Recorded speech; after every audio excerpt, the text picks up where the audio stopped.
I'm Carole Puckett, reading specialist at Coates Elementary School. I'm so glad you could be with me here today.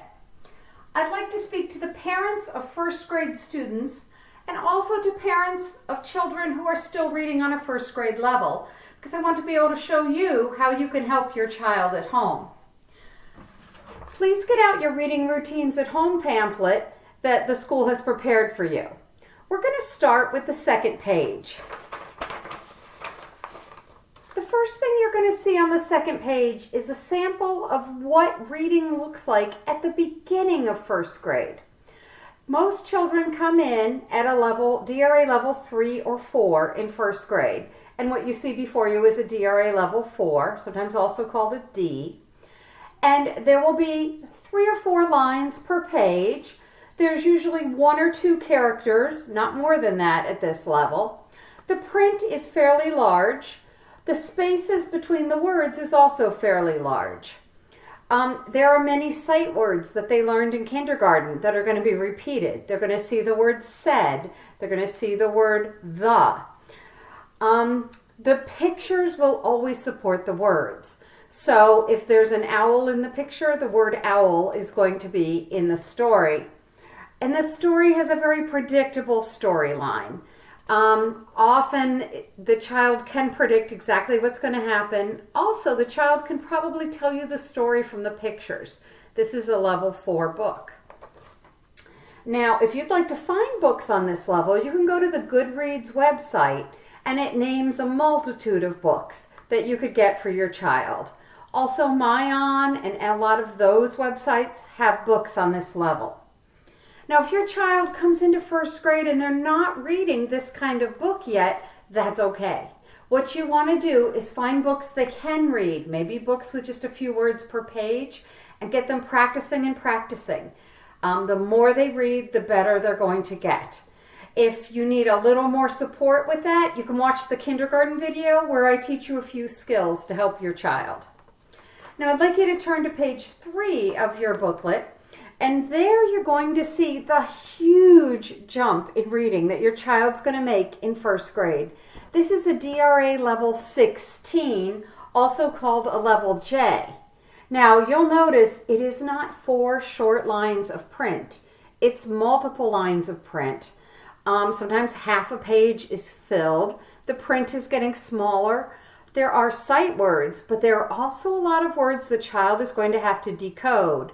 There will be pictures to help, but the pictures won't help with everything like they did in the level 4. This is a nonfiction piece, and it uses words like fire truck and ladder. So we're getting into 2 and 3 syllable words, maybe even 4 syllable words if it's a compound word. The texts are far longer, and at a level 4, when they started first grade, they could read very slowly. They're supposed to, like the owl is brown. That's okay. But at the end of first grade, the tests that we're giving them from the state time them. So if they're going to read word by word, they're not going to end up passing this level. So they're beginning to read like they talk. So they would read other kinds of fire trucks, include ladder trucks. That's kind of the pace we would be expecting. So in order to get there, children need to practice reading out loud a lot so they become comfortable with the flow of the voice. Once again, I've listed a website where you can find more books. If your child's already reading these books early on in first grade or reading higher books, please feel free to stay tuned for the second grade video and watch that one. But if your child's above reading level, the biggest hint I can give you is take them to the library, let them pick books they love, and just encourage that love of reading. All right, now we're going to take a break here, and we're going to show you some things that you can do at home. So if you want to pause the video, you can look at the last page, which talks about some ideas. There's also a QR code that can send you to some websites. But now I'd like you to watch and see how we work with kids specifically. Okay, Coates parents, a lot of parents want to know, what do you do when your child's done reading? What questions should you ask? Your child's only about 6 years old in the first grade. So I'm going to tell you 3 basic questions, and I'm going to explain why they're important and what exactly they mean.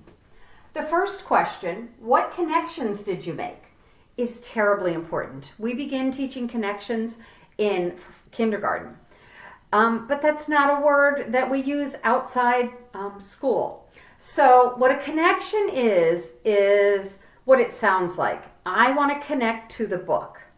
So often when a child reads a book, they'll say, oh, I've read other Curious George books. This book reminds me of the other Curious George books. So you could think of connections as what it reminds you of. The best connections are, though, connections to self.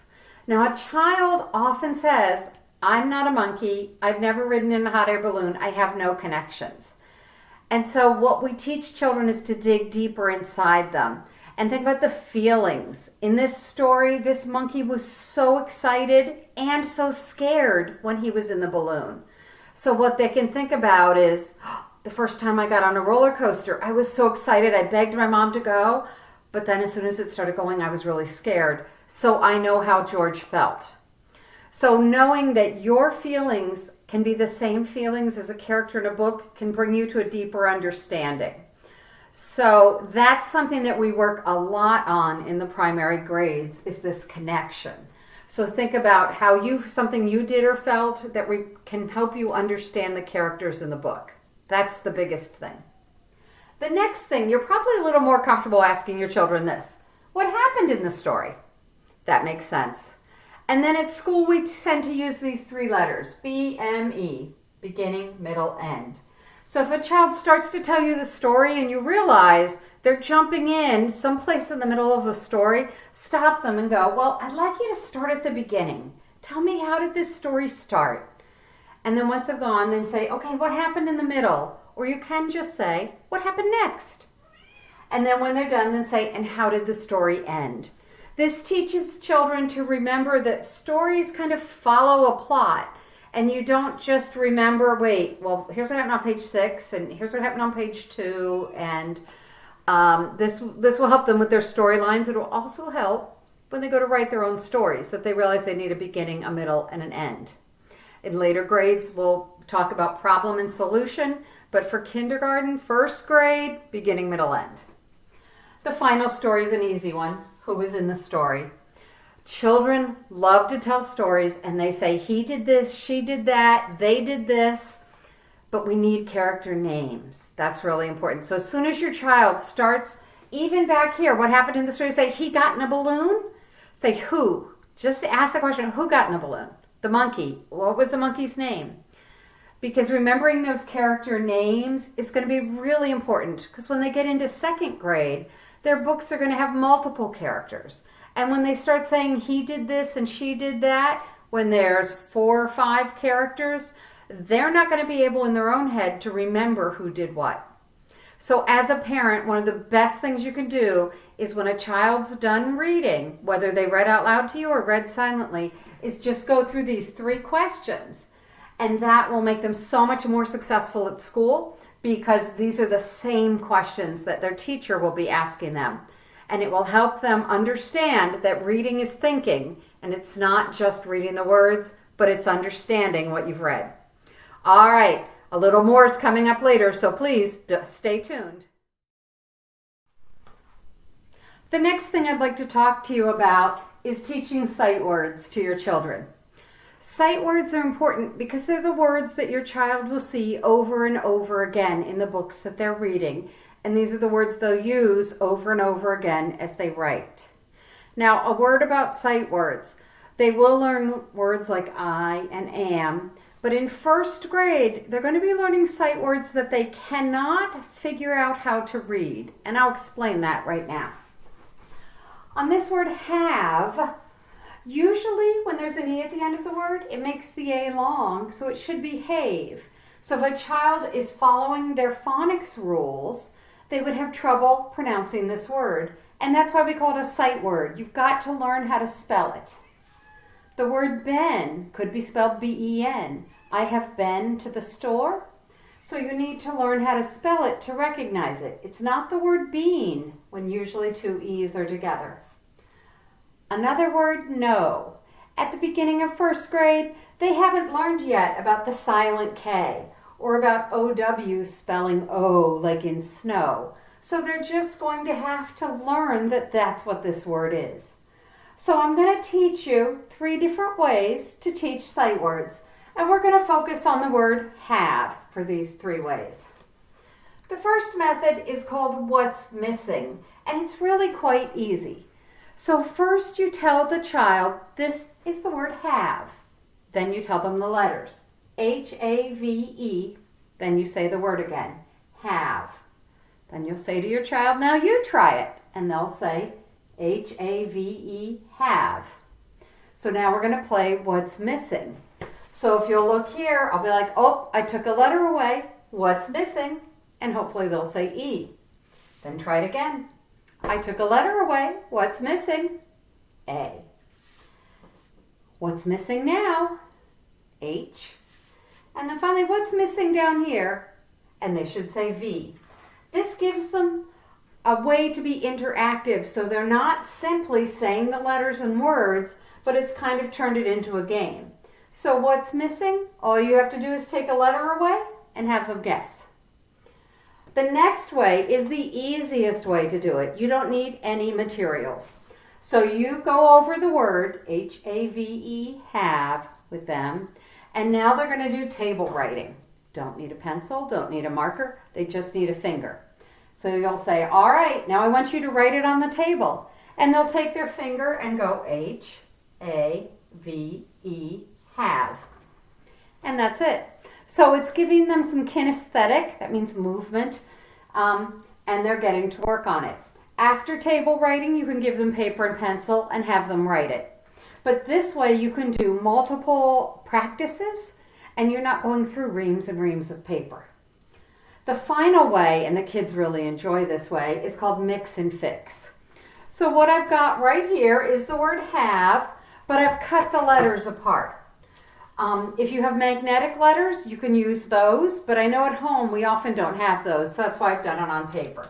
So the first thing you'll tell your child is, okay, mix them up, and if they're not taped, I have them move them around like this. They think that's a lot of fun. Move the letters around.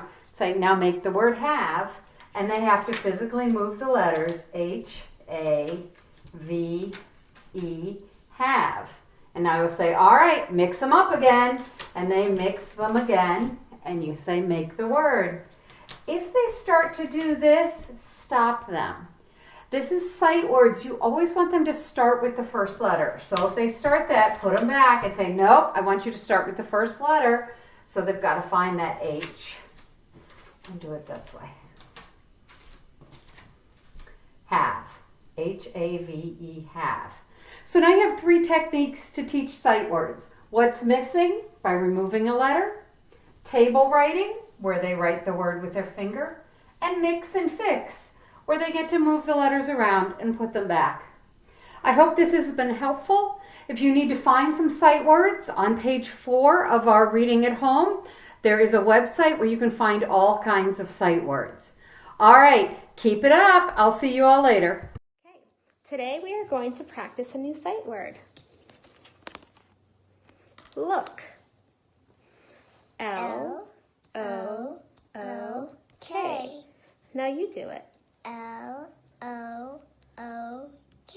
Very good. I'm going to cover up the letter, and I want you to tell me that letter.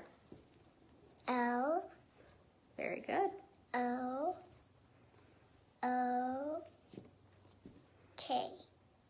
Nice job. So what's our new sight word? Look. Awesome.